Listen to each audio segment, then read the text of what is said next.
नाजरीन, आज का हमारा ये वीडियो आप हजरात को बहुत ज़्यादा इमोशनल कर सकता है, क्योंकि इमोशनल होने वाली बात है।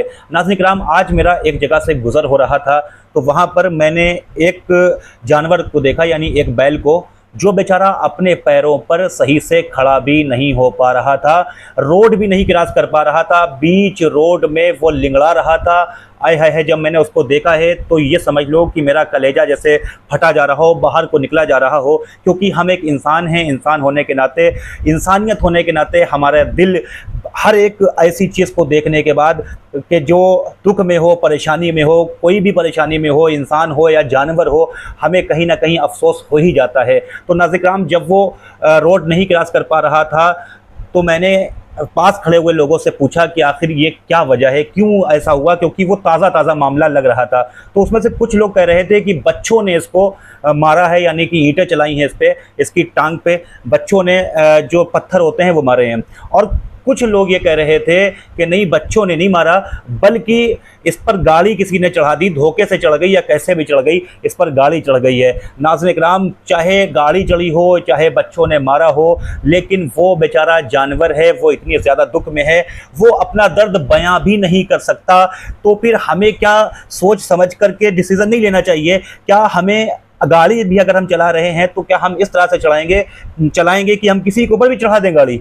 और रही बात बच्चों की, अगर आप बच्चों को दीनी तालीम से दूर रखेंगे, उनके ऊपर नज़र नहीं रखेंगे कि हमारा बच्चा कहाँ जा रहा है, कहाँ आ रहा है, क्या कर रहा है, वो ईंटों पत्थरों से खेल रहा है, अगर वो अपने दोस्तों का होता है ना कि बच्चे जब छोटे होते हैं तो आपस में ही लड़ाई होती है, तो वो एक दूसरे को ईंटों से मारते हैं, तो वो जब आपस में ही ईंटों से खेलेंगे, पत्थरबाजी करेंगे, पत्थर से मारेंगे, तो क्या है कि आज वो आपस में मार रहे हैं, फिर जानवर को भी मार रहे हैं, तो वो दिन दूर नहीं है कि दीनी तालीम ना होने की वजह से वो आप पर भी पत्थर चलाएंगे। क्योंकि जिस उम्र में आपके बच्चों के हाथ में किताबें होना चाहिए, पेन होना चाहिए, उस उम्र में आपके बच्चों के हाथ में ईंटें और पत्थर होंगे, तो फिर याद रखिए आपका भी अंजाम ठीक नहीं होने वाला है।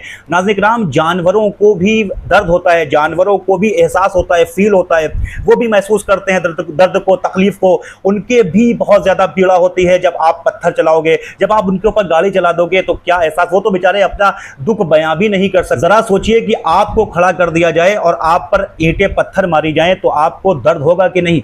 इसी तरह से उनको भी दर्द होता है। नाज़रीन किराम, अगर आपके ऊपर कोई गाड़ी चढ़ा दे तो क्या आपको तकलीफ नहीं होगी? यानी कि हमें क्या ये समझने की जरूरत नहीं है कि हमें कितना, हम तो फौरन हॉस्पिटल के लिए एकदम भाग के जाएंगे कि अगर हाथ पैर टूट जाए, कुछ भी हो जाए, लेकिन उनको तो कोई भी नहीं देखता। आपको तो आपका कोई अपना हॉस्पिटल में ट्रीटमेंट देने के लिए छोड़ भी आएगा, लेकिन उनका दर्द कौन समझता है? उनको तो लोग मरता हुआ छोड़ देते हैं और बिल्कुल भी मदद नहीं करते। कुछ ही परसेंट मैं बात कर रहा हूँ, कुछ ही परसेंट लोग काम आते हैं, इल्ला माशाल्लाह, जो जानवरों को भी देखते हैं, उनकी भी तकलीफ को, उनके भी दर्द को समझते हैं। लेकिन बहुत ज़्यादा बड़ी तादाद यही है कि कोई नहीं देखता, इसमें तो हर कोई पीछे है। मुझे बहुत अफसोस के साथ में ये बात कहना पड़ रही है। नाज़रीन किराम, कई बार ऐसा होता है कि जानवर खेतों में घुस जाते हैं। बहुत से लोग ऐसे होते हैं कि खेतों में जब जानवर को देख लेते हैं तो उनको बेरहमी से पीटते हैं, बेरहमी से मारते हैं। अरे यार, उनको तो अकल ही नहीं है। जानवरों को क्या पता होता है कि हम क्या कर रहे हैं? वो भूखे होते हैं तो वो खा रहे होते हैं, तो उनको नहीं मालूम होता कि हम किसी का नुकसान कर रहे हैं।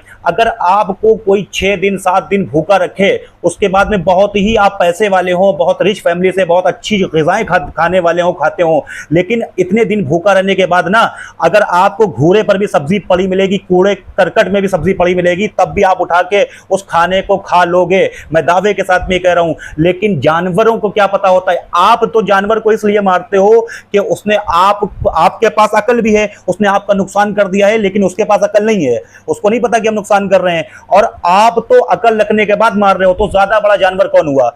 आप खुद तय कर लो। ज्यादा बड़ा जानवर तो वो हुआ कि जिसको अल्लाह पाक ने दिमाग दिया, उसके बाद भी उसकी तकलीफ को नहीं समझ रहा, जानवर के एहसास को नहीं समझ रहा। नाज़रीन किराम, लास्ट में एक बात याद रखिए कि अल्लाह सुब्हानहू तआला इरशाद फरमाता है कि जो रहम नहीं करता उस पर रहम नहीं किया जाएगा। यानी कि जो जमीन वालों पर रहम नहीं करेगा, उस पर आसमान वाला रहम नहीं करेगा। लास्ट में एक बात और ये याद रखिए कि अल्लाह के रसूल सल्लल्लाहु अलैहि वसल्लम के जमाने में एक औरत ने एक बिल्ली को अपने कमरे में कैद कर दिया और वो बिल्ली वहीं मर गई। अल्लाह के रसूल सल्लल्लाहु अलैहि वसल्लम को ये बात पता चली तो आप सल्लल्लाहु अलैहि वसल्लम ने इरशाद फरमाया कि ये औरत नेक काम भी जो किया करती थी ना, ये बहुत अच्छे काम भी जो करती थी, वो नेकियां भी इसके काम नहीं आएंगी और ये जहन्नुम की आग में जलेगी।